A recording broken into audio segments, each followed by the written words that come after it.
Well, you look just as if you were going somewhere, Uncle Wiggily, said Nurse Jane Fuzzy Wuzzy, the muskrat lady housekeeper, as the rabbit gentleman whizzed around the corner of his hollow stump bungalow in his automobile with the bologna sausage tires one morning.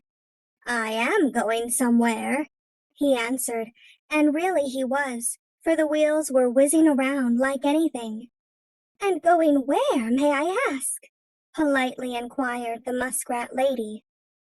I am going to give Alice a ride, answered Uncle Wiggily. Alice from Wonderland, I mean.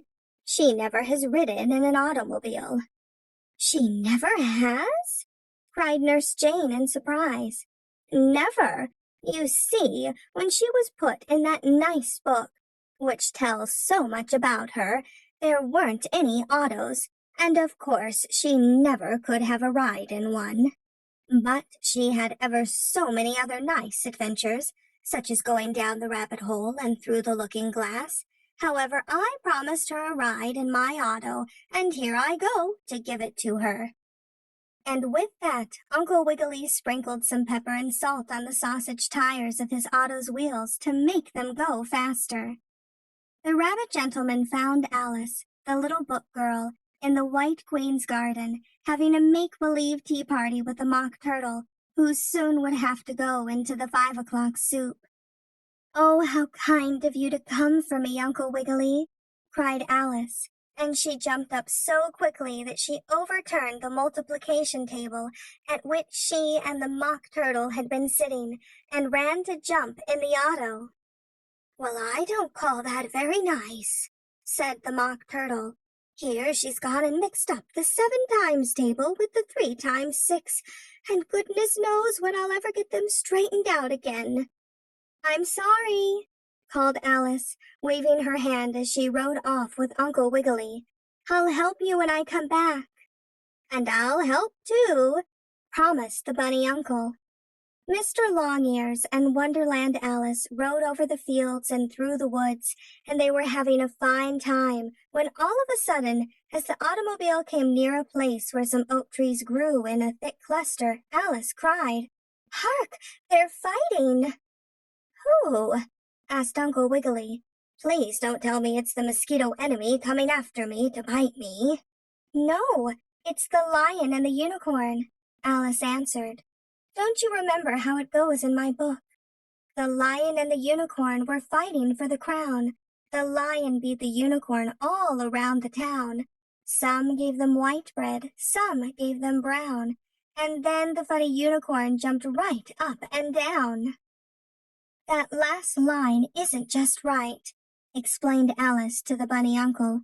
"But I couldn't properly think of it. I'm so frightened." "Frightened? At what?" asked Uncle Wiggily. "At the unicorn," answered Alice. "Here he comes." And as she said that, Uncle Wiggily saw a funny animal, like a horse, with a big long horn sticking out of the middle of its head, straight in front of him, galloping out of the clump of trees. "Hooray! I beat him!" cried the unicorn. "Come now, quick! I must get away from here before they catch me." "You beat him? Do you mean beat the lion?" asked Uncle Wiggily, for he was not frightened as Alice was. "Sure, I beat him," answered the unicorn as he jumped into the back seat of the automobile. "Drive on!" he ordered, just as if the bunny uncle gentleman were the coachman. "Did you beat him very hard, with a broomstick?"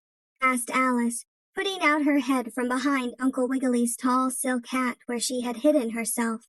"Beat him with a broomstick? I should say not," laughed the unicorn. "We're two jolly good friends for that." And he spoke like an English chap. "I beat him playing hopscotch and jackstraws. I was 2 hops and 3 straws ahead of him when I stopped and ran away because they were after me." "Who were after you?" asked Alice. "The lion's friends?" "No, the straws that show you which way the wind blows. When the wind blows the straws against me, they tickle, and I can't bear to be tickled. I'm worse than a soap bubble that way. so I ran to get in the auto. I hope you don't mind." And the unicorn leaned back on the seat cushions. "Mind? Not in the least," cried Uncle Wiggily. "I'm glad to give you a ride with Alice." And he made the auto go very fast. On and on they went, over the fields and through the woods, and then, all of a sudden, out from behind a tree jumped the big skillery-scalery alligator, walking on his hind legs and the end of his double-jointed tail. "Halt!" he cried like a sentry soldier, and Uncle Wiggily stopped the auto. "At last I have caught you," said the alligator, in a nutmeg-grater sort of voice. "I want you, Uncle Wiggily, and that Alice girl also. As for your friend in the back seat, he may go." "Oh, may I? Thank you!" cried the unicorn, and with that he leaned forward, and as he did so, the long sharp horn in his head reached over Uncle Wiggily's shoulder and began to tickle the alligator right under his soft ribs. "Oh, stop it, I tell you," giggled the gator. "Stop tickling me." And he laughed and wiggled and squirmed like an angleworm going fishing. Stop, he begged.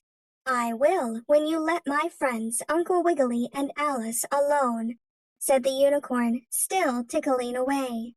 Yes, I'll let them alone," promised the alligator, and he laughed until the tears ran down his tail. And then he had to run off by himself through the woods, and so he didn't get the bunny uncle nor Wonderland Alice either, and he never could have gotten the unicorn because of his long, ticklish horn. You think they wise? You gotta move on.